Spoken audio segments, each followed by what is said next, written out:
Бүгін таңертең ерте тұрып күшігіме тамақ берейін десем, күшігім деген әлсіреп, көздері пылшықтанып, аузына сілекей ағып, тілі сыртқа шығып кетті. Ойбай деп, алдыңғы күшіктер де өйстіп өліп қалғанша бізде. Сонымен жолдасыма звондадым, не істеймін деп, сонымен ойбай 100-бен ұш деді, ветаптекаға укол салдыр деді. Келсек балалар тексердік, сөйтсек күшігімізде чума ауруы табылды.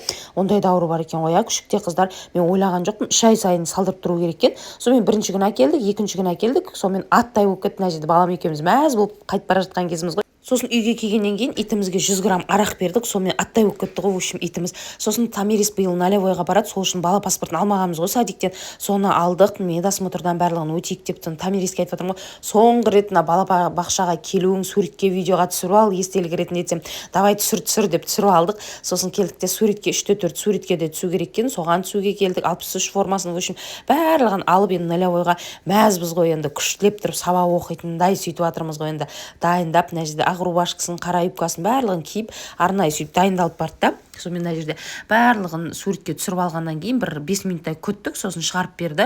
Қалған жаға керекті құжаттардың барлығын неден өткізіп алдым, ксерокопиядан. Сөйттік те үйге қайттық. Ертең енді, в общем, 1 сентябрь мектепке баратын күн. Үйге келсек, жолдасым күштілеп тұрып балық алып кепті. Сонымен балықты қуырып, өзі осылай қып-қызыл қылып, менің қолымнан балық жемегелі көп болды ғой сендерге. Өзім қуырып берейінші, қызартып тұрып, мен сияқты ешкім қуырамайды деді.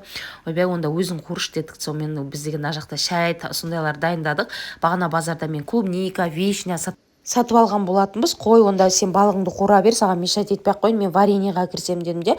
Мына жерден мінекей осындай коробка клубника, вишня алған болатынбыз, 2 коробка ше. Сон қантым жете ма, ойбай деп қант алмағанмын ғой мен. Сонымен сөйтсем, бір кастрюль ғана осындай қант қалыпты, бұл жетпейді ғой деп көремін енді дедім да. Жеткенше істеп тастайын дедім. Сонымен балық та дайын болды. Осылай келіп, барлығымыз тапчанға бала шағамызбен жиналып, мына жерде Азамат балам түсіріп жүр ғой видеоға. Күштілеп тұрып осындай қып-қызыл қылып қуырыпты. Мен құйрықтарын да жеген жақсы көремін, ғана балықтың ше, қылтанақтарын ше, тәтті болады ғой. Пияз барлығын турап осылай күштілеп тұрып отбасылық ас болды. Одан кейін кішкене асқазанымызды қортайық деп далаға шықтық. Дала енді бізде салқындап жатыр күн. Ұлдана достарын тауып алды.